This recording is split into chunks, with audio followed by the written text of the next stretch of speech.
You ever notice how some folks, they just seem to float through life, catching every lucky break like a leaf on the breeze?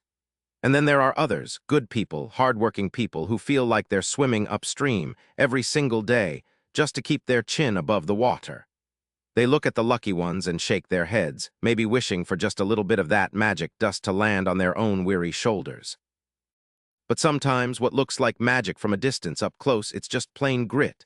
It's a man picking up a hammer or a torch when everyone else is walking away and deciding he's gonna learn how to swing it better than anyone else alive. It ain't luck that gets you there. It's the hours nobody sees. It's the stubborn refusal to quit when your hands are sore and your eyes are blurry and your mind is screaming for a break. That was Wyatt.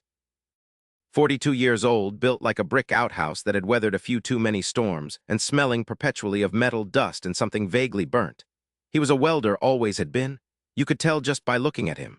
His hands, thick and calloused, were a roadmap of minor burns and old scars, each one a testament to 1,000 hours spent coaxing molten steel into submission. They were the hands of a man who knew how to work, how to fix things, how to hold steady. His face, etched with the lines of early mornings and late nights, carried a quiet dignity, but if you looked close, especially in the harsh glare of a factory light, you could see a weariness in his eyes, like a flicker of doubt always trying to put out the flame of hope. He wasn't loud, Wyatt. He wasn't one for big speeches or grand declarations. He just showed up every single day, rain or shine, and put in the work. He was the kind of man you'd trust with your last dollar or to pull your car out of a ditch. Reliable, steady, a bit gruff perhaps, but you knew where you stood with Wyatt. And if you ever needed a hand, truly needed one, he'd be the first to offer it, no questions asked, no fanfare. His world started before the sun even thought about stretching its arms. The alarm on his phone, a tinny, insistent buzz, would pierce the pre-dawn quiet at 5 a.m., a sound he'd come to both resent and rely on. He'd roll out of bed in the small, aging single-story house he shared with Sarah, his wife, and their 2 kids, Lily and Ethan. The floorboards would creak under his weight, familiar sounds in a familiar home that always seemed to need just one more repair. A leaky faucet, a flickering porch light, a draft that cut through the kitchen in winter, a never-ending list of small battles against entropy, fought with borrowed tools and YouTube tutorials. Breakfast was quick, usually just coffee, black and strong enough to strip paint, and a piece of toast, eaten standing up, listening to the murmurs of his family still asleep.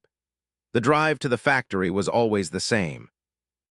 A faded pickup truck, its engine complaining a little more each year, through quiet suburban streets that slowly gave way to industrial parks, gray and stark against the growing light. He'd clock in, grab his gear, the heavy leather apron, the dark helmet, the trusty torch, and settle into his station. Another day, another conveyor belt of steel parts needing the precise, hot kiss of his weld. His skill was undeniable, a steady hand and an eye for detail that meant his welds held firm, strong as the day they were made. But in that factory, he was just another number, another pair of hands applying the same expertise to the same repetitive tasks, the ones nobody else particularly wanted. He was good, sure, but he wasn't special. He was just a cog, turning steadily, predictably, earning enough to keep the lights on and food on the table, but never quite enough to truly get ahead. The bills, they weren't exactly piling up, but they always felt like they were breathing down his neck, a constant, low hum of anxiety beneath the drone of the factory floor. Every month was a delicate balancing act, a careful dance around overdraft fees and overdue notices. His salary, reliable as it was, always seemed to evaporate before it ever truly arrived, leaving behind just the ghosts of possibilities. They say life's a long road, paved with good intentions and sometimes just plain old hard work. Most folks, they walk that road day in, day out, doing what they gotta do, hoping for a bit of sunshine, maybe a lucky break. They don't ask for much, just a fair shake, a chance to get ahead without having to sell a piece of their soul. And some days you look around, and it just seems like everyone else is either catching all the breaks or they were born with a silver spoon stuck firmly in their maw. It feels like the universe just lines things up for some, while for others it's a constant uphill climb, every step earned with sweat and calluses. But then, every now and again, you meet a man who proves that a break ain't always what it looks like, and luck ain't got much to do with it. Sometimes, a real break is just the opportunity to pick up a torch that everyone else was too scared, too tired, or too lazy to lift. A chance to master something nobody else wanted to touch. A path so narrow and overgrown, most just walked right on by, never even noticing the treasure at the end. That's how it was for Wyatt. 42 years old, a welder by trade, though he'd usually just call himself a working man. He looked like a man who'd seen a lot of hard days, the kind that etched themselves into the corners of your eyes and the lines on your forehead, but he still carried a quiet dignity, a silent strength that wasn't flashy but was undeniably there. He wasn't a man of many words, often gruff, especially when tired, but quick to offer a steady hand or a tool if he saw someone struggling. His hands, though, they were the true storytellers. Thick-knuckled, scarred in places where hot metal had kissed skin, calloused deep from gripping tools and the relentless vibration of grinders, they were instruments of raw power. Yet, when he put electrode to steel, those same hands moved with a surprising, almost artistic precision, guiding the arc with a surgeon's focus, leaving behind seams that were strong and clean. Beneath that gruff exterior, though, a deeper truth lay hidden. There was a constant, low hum of anxiety about the future, a deep-seated fear of failure and stagnancy that kept him up some nights. He carried a quiet ambition for a better life for his wife, Sarah, and their kids, Lily, who at 14 was blossoming with a fierce artistic spirit that needed nurturing, and Ethan, 10, all boundless energy and curious questions. He wanted to give them opportunities he'd never had, a smoother path than his own. But that ambition was always shadowed by a persistent, nagging doubt about his own intelligence, a quiet belief that he was just good with his hands, not smart in the way that seemed to lead to real success. He tended to undervalue his own meticulous skill, never quite seeing it as a unique asset, just as a means to an end. This fear, this self-doubt, kept him tethered to his comfort zone, a place that felt safe even if it was slowly smothering his potential. His world was a small, aging single-story house in a working-class suburb, a place that constantly demanded attention, a leaky faucet here, a loose shingle there, a perpetually rumbling furnace. It was a home, certainly, filled with the warmth of Sarah's laughter and the kids' squabbles, but it also felt like a constant uphill battle against entropy, against things falling apart faster than he could fix them. He was the dependable man, the rock, the one who fixed everything and worried about everything else. He was a reliable but undervalued factory welder, skilled enough to do almost anything asked of him, but stuck doing the repetitive, undesirable jobs because he never pushed for more, never quite understood how to differentiate himself.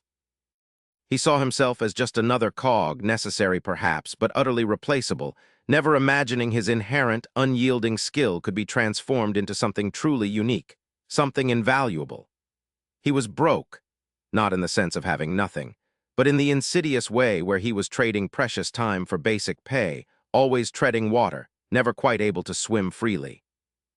His relentless hard work, the very core of his being, seemed to trap him in this endless cycle, providing just enough to get by, but never enough to build the kind of future he secretly yearned for his family.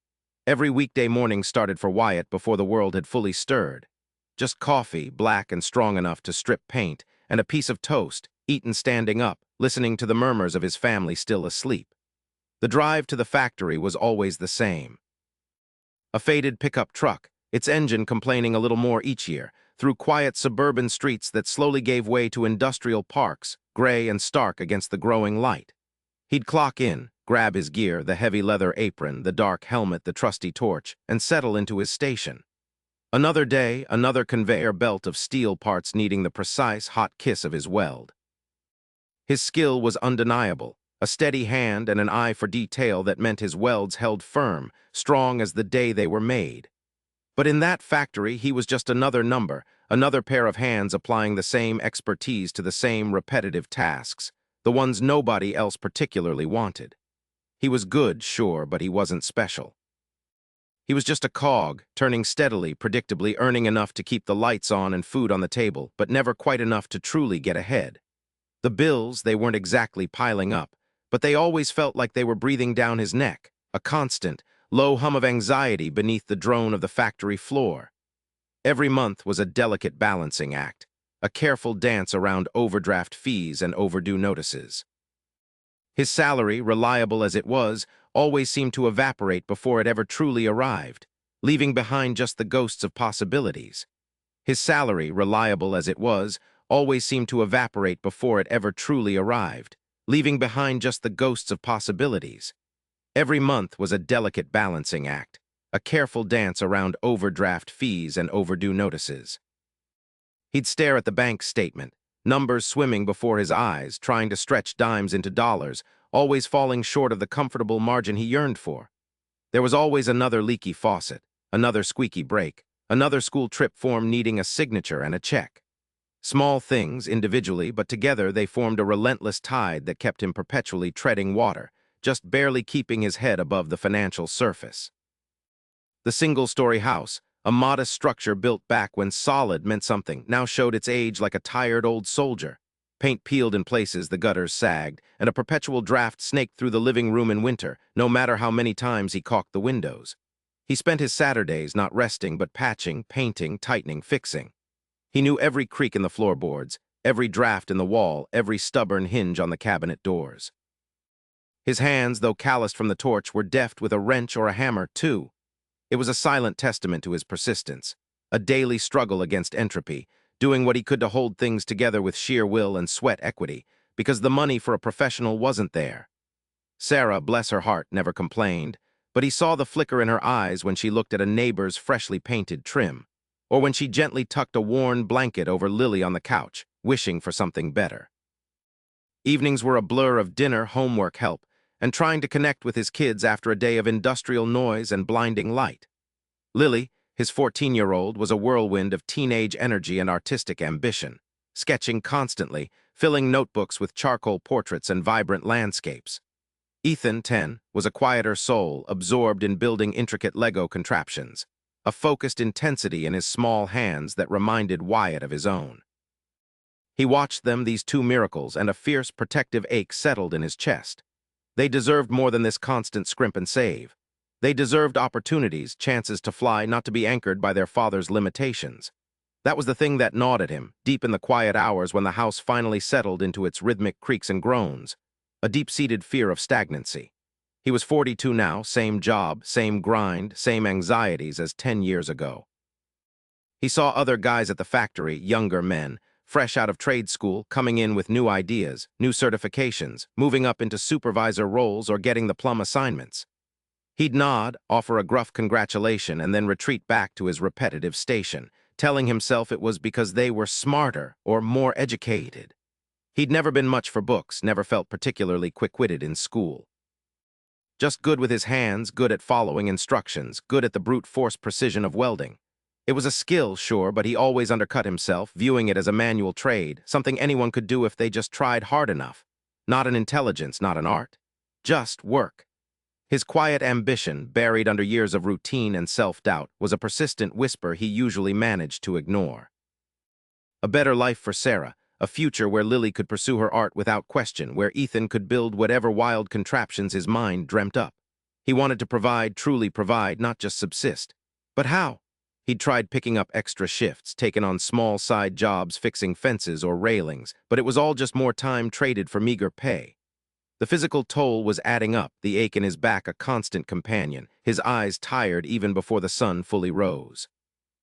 He felt trapped, a hamster on a wheel, running harder and harder but never actually moving forward.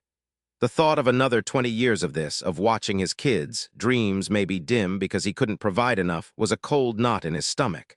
He didn't want to be bitter. He didn't want to regret. But the gap between who he was, a dependable, undervalued cog, and the man he desperately wanted to be, a provider, a facilitator of dreams, felt like an unbridgeable chasm growing wider with each passing year. He'd lie awake, staring at the ceiling, picturing the subtle cracks, feeling them reflect the cracks forming in his own quiet aspirations. He carried this fear, this doubt about his own intelligence like a heavy, unseen tool belt, weighing him down even as he meticulously crafted perfect welds, hour after monotonous hour. He was good. He knew that. But what good was good enough when enough wasn't actually enough? And self-doubt was a persistent whisper he usually managed to ignore. A better life for Sarah, a future where Lily could pursue her art without question, where Ethan could build whatever wild contraptions his mind dreamt up. He wanted to provide, truly provide, not just subsist. But how? He'd tried picking up extra shifts, taken on small side jobs fixing fences or railings, but it was all just more time traded for meager pay. The physical toll was adding up, the ache in his back a constant companion, his eyes tired even before the sun fully rose. He felt trapped, a hamster on a wheel, running harder and harder but never actually moving forward. The thought of another 20 years of this, of watching his kids, dreams maybe dim because he couldn't provide enough, was a cold knot in his stomach. He didn't want to be bitter. He didn't want to regret. But the gap between who he was, a dependable, undervalued cog, and the man he desperately wanted to be, a provider, a facilitator of dreams, felt like an unbridgeable chasm growing wider with each passing year. He'd lie awake, staring at the ceiling, picturing the subtle cracks, feeling them reflect the cracks forming in his own quiet aspirations. He carried this fear, this doubt about his own intelligence like a heavy, unseen tool belt, weighing him down even as he meticulously crafted perfect welds, hour after monotonous hour. He was good. He knew that. But what good was good enough when enough wasn't actually enough? Then came the thick envelope, official and crisp, sitting on the kitchen table like a judge's verdict. Lily, all gangly limbs and nervous energy, had torn it open, her face a kaleidoscope of hope and terror. It was from the specialized art program, the one in the city, the one they'd only dared to joke about. She got in. A shriek of pure, unadulterated joy erupted from her, echoing through the small house, filling it with a sound Wyatt hadn't realized they'd been missing. He felt a surge of pride, a warmth that spread through his chest, swelling his heart. His girl, she did it. But the warmth turned to ice as his eyes, almost involuntarily, fell upon the figures in the acceptance packet, past the glossy pictures and the welcome message. The tuition, a number stark and unforgiving that swallowed the joy in his throat and left him breathless. It wasn't just a lot of money. It was an impossible sum, an astronomical mountain that mocked his meager savings, his endless overtime, every aching muscle and tired hour he'd ever given. It made everything he'd ever worked for feel pitifully small, utterly inadequate. He felt the familiar shame rise, bitter and cold. All his hard work, all his meticulous effort, and it still wasn't enough. Not for this. Not for Lily's dream. He'd seen other guys, the ones who seemed to coast through life, somehow land big contracts, make quick money. It always felt like luck to him, some magic formula he wasn't privy to, a secret handshake he'd never learned. Now it wasn't just about his own comfort anymore. It was about his daughter's future, a delicate dream he was watching shatter right in front of him, and he was powerless to stop it. He, who could mend steel, couldn't mend his daughter's burgeoning hope. A few days later, the tuition figures still burned behind his eyes. Wyatt was at a sprawling industrial site, fabricating custom supports. The rhythmic hum of the plasma cutters, the rhythmic clang of steel, usually a familiar comfort, today just grated on his nerves. He was distracted, each zero of that impossible some a fresh wound. During his lunch break, leaning against a stack of cold steel beams, nursing a lukewarm coffee, he overheard a couple of engineers nearby. Their voices were low, but the words carried on the gusty wind. "Yeah, but good luck finding someone for that titanium weld." One said, shaking his head. "Nobody wants to touch it. Too finicky, too precise. One microscopic impurity and the whole thing's compromised. It's a nightmare. Heard old man Jenkins tried it once, nearly blew the whole shop up." The other chuckled, a nervous edge to his voice. "Said it requires some kind of laser guidance, specific atmospheric controls, voodoo, I don't know. They're shipping it overseas if they can't find a specialist in-house. It's gotta be perfect or it's scrap." Wyatt didn't join the conversation. He just listened, pretending to be absorbed in his coffee. Titanium, niche, difficult, precise. Nobody wanted to learn it. A tiny spark, barely a flicker, ignited in the dark corners of his despair. Me, learn something like that. He dismissed it almost immediately. "I'm just a factory welder. I'm not smart enough for voodoo." But the words, "nobody wants to touch it," stuck in his mind, a stubborn burr on the fabric of his thoughts.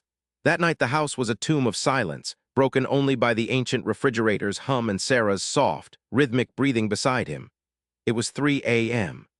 Wyatt had been staring at the ceiling for hours, the familiar cracks now feeling like gaping canyons, reflecting the chasms in his own life. The engineer's words, the tuition figures for Lily's art program, they churned in his gut like a caustic acid, burning away any semblance of peace. He pushed himself up, careful not to wake Sarah, and padded silently into the living room. Moonlight streamed weakly through the grimy window, casting long, distorted shadows of his worn-out furniture. He sat heavily on the edge of the couch, his elbows on his knees, his face buried in his calloused hands. The rough skin felt like sandpaper against his tired eyes. What had his life become? He worked harder than anyone he knew, put in the hours, never complained, never shirked. And for what? to watch his daughter's dream get snuffed out by a number he couldn't touch. He felt like a failure, a fraud. All his quiet ambition, all his hopes for a better life for his family, they felt like cruel jokes now. He was good with his hands, sure. He could make a clean bead, stronger than the next guy. But that was a trade, a craft. It wasn't intelligence, not the kind that solved problems, not the kind that earned voodoo money. He thought about Lily's face when she got that letter, the pure, unadulterated joy that had briefly illuminated their cramped living room. And then her quiet understanding when he and Sarah had to explain, gently, carefully, that it just wasn't possible. She hadn't complained, hadn't argued, just nodded, a small, brave smile on her face that broke his heart more than any outburst could have. She was settling already at 14 because of him, because he hadn't been enough. The fear of stagnancy, the one that used to be a whisper, was now a roaring current in his ears. He was stuck, utterly, irrevocably stuck. He pictured himself in 20 years still in that same factory, his back worse, his eyes weaker, watching Lily live a life unfulfilled, blaming himself every single day. The thought was a torment, a bitter metallic taste in his mouth. He was just a cog, a replaceable part, and his value was tied directly to how many hours he could physically put in. He had traded his time, his very life, for barely enough to get by, for barely enough to keep the old house from falling apart.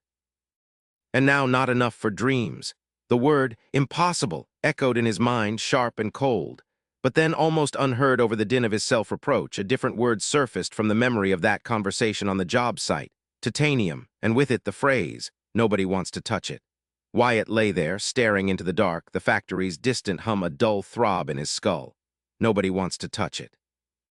That phrase kept turning over in his mind, not as a rejection, but as a peculiar invitation. Everyone else wanted the easy jobs, the predictable welds, the paths already beaten smooth. What if the very difficulty, the very unattractiveness of it was the secret? What if that was the gap? Lily's face, not sad but understanding, floated behind his eyelids. He couldn't let that become her default setting. Not for her dreams, not for anyone's. A quiet, grim resolution settled in his gut.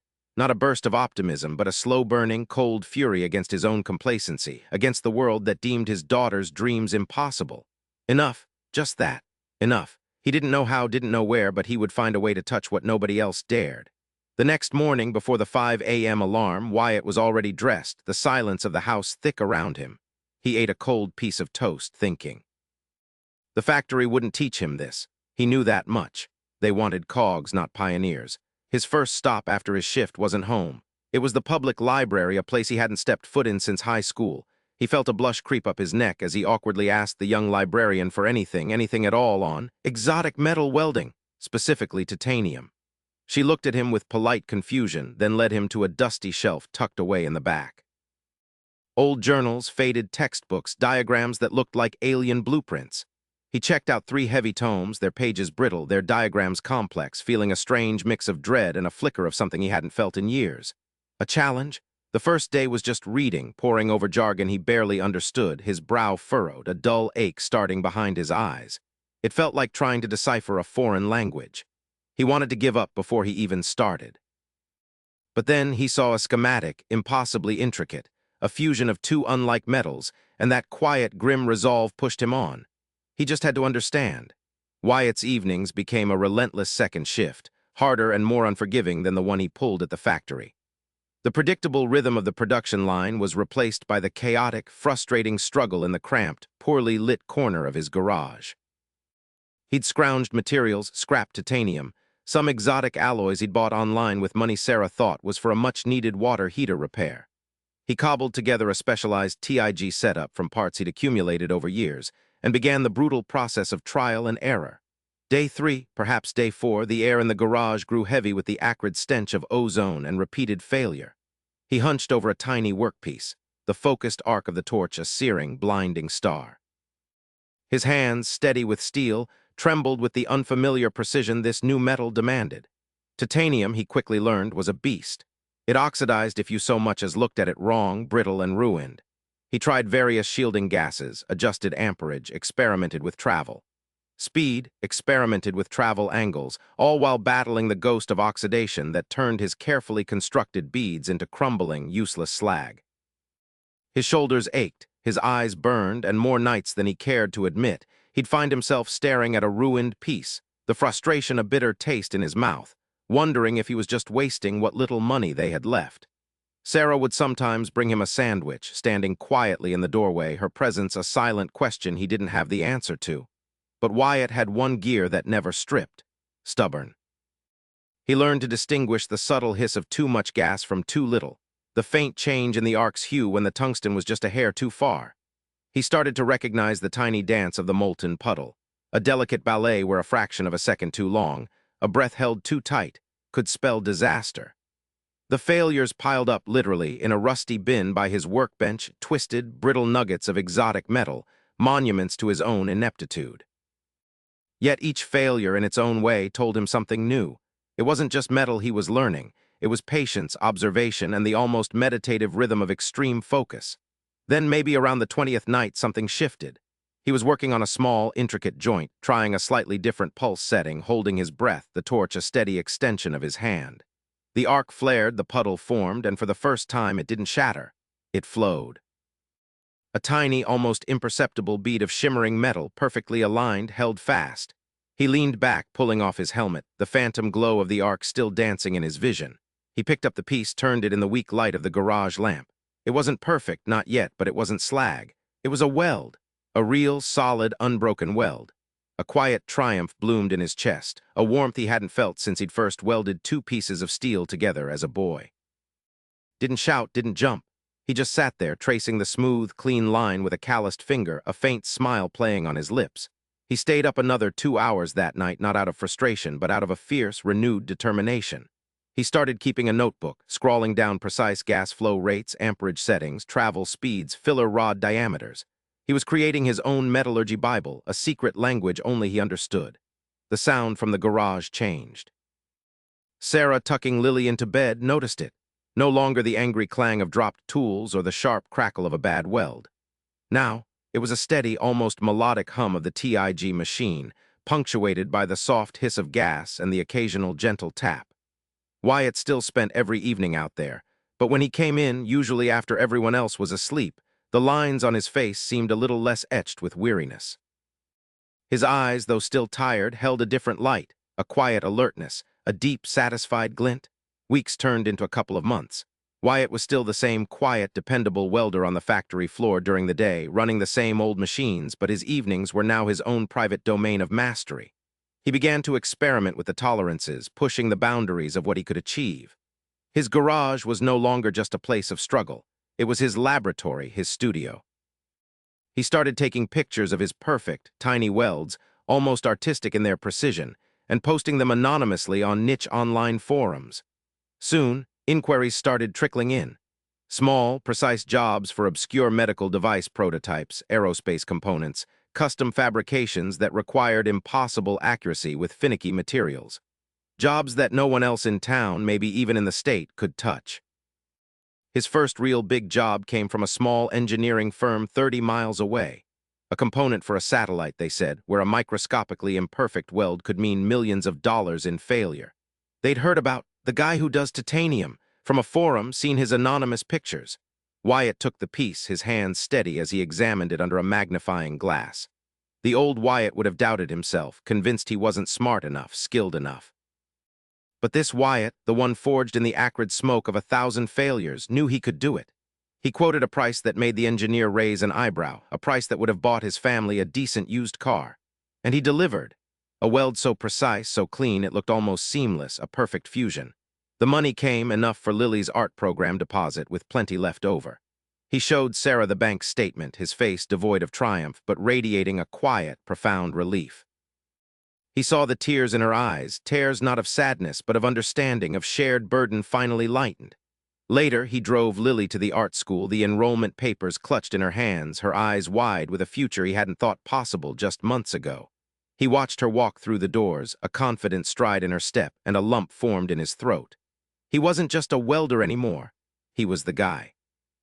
When a critical, custom job came up, the kind that made other welders scratch their heads and shake their fists at the specialized alloys, they didn't go looking for the cheapest bid. They came to Wyatt, because they knew he wouldn't just do the job, he'd master it. His small house still needed repairs, but now they were getting done, one by one. There was a new sense of calm in the air, a quiet confidence that settled over his family like a warm blanket. Wyatt still worked hard, but the toil was different. It wasn't a grind against the inevitable. It was a craft, a calling. He carried himself with a quiet dignity, not just of a man who worked hard, but of a man who had built something from nothing but sheer will and the courage to learn what everyone else avoided. He no longer undervalued his skills. He knew their worth, because he had earned every single ounce of that value. His doubts about his own intelligence had faded, replaced by the deep, resonant satisfaction of having solved problems no one else dared to tackle.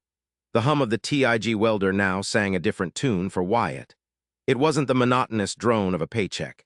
It was the focused, precise music of a craftsman at work. The shift, when it came, wasn't a lightning bolt. It was a slow sunrise, warming his world inch by agonizing inch, until one day he looked up and realized the shadows were gone. It was the look in old Manzetti's eyes, the plant supervisor who'd seen 1,000 welders come and go. Manzetti, a gruff veteran with more rust than hair, had pulled Wyatt aside one morning, a critical manifold in his hand, a spiderweb of hairline cracks marring its complex surface. "Wyatt," he'd rumbled, his voice low. "They said it couldn't be saved.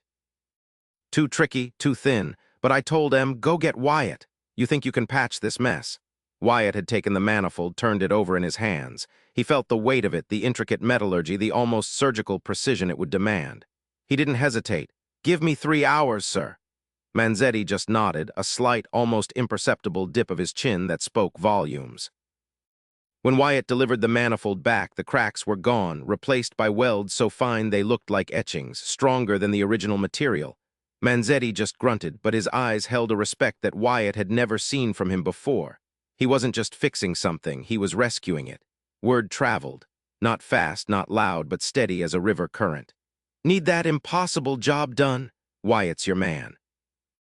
His calendar filled, not with repetitive production runs, but with custom pieces, emergency fixes, specialized prototypes.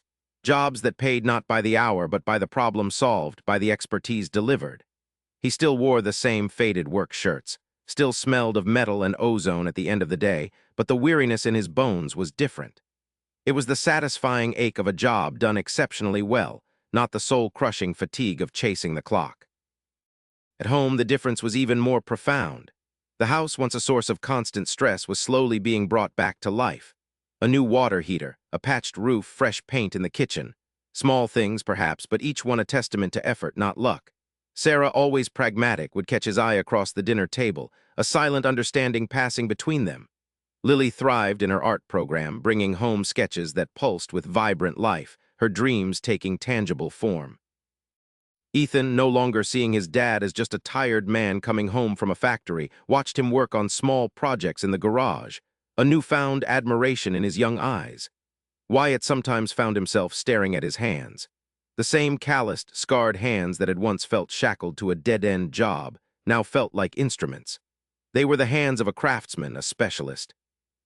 The fear of failure, the nagging doubt about his own intelligence, they hadn't vanished completely, but they'd receded, replaced by a quiet confidence that was hard-earned. He learned to trust his instinct to back his judgment. He learned that intelligence wasn't just about book smarts. It was about focused effort, about seeing a problem others avoided and chipping away at it until it yielded. He'd tell you, if you caught him leaned back in his old armchair after a long day, a cup of coffee steaming beside him, that there ain't no magic trick to getting ahead. Most folks just want the easy way, he'd say, tapping a calloused finger against his mug. They want the shortcut, the lottery ticket, the lucky break. But the real breaks, the lasting ones, they ain't just handed out. "What I learned," he'd explain, his gaze steady, "is that if you find something nobody else wants to mess with, something hard and precise, something that makes folks throw up their hands and walk away, and then you stick with it. You wrestle that thing down. You learn every damn nuance of it, every angle, every heat setting, every little trick. You keep at it till you're the best at it. Not the fastest, maybe, but the one they trust. The one who knows." Pause, letting the words hang in the air, weighted with years of sweat and stubbornness. Then you ain't competing with nobody. You're just doing what you do. And when that impossible job comes up, the one that makes everyone else cringe, they gotta come to you. They don't just want you, they need you. It wasn't luck, not a lick of it. It was just picking up the torch when everyone else dropped it. And that's the truth of it, plain as the sparks that fly from a welder's arc. There are hands out there, calloused and strong, that found their path not by following the crowd, but by forging their own.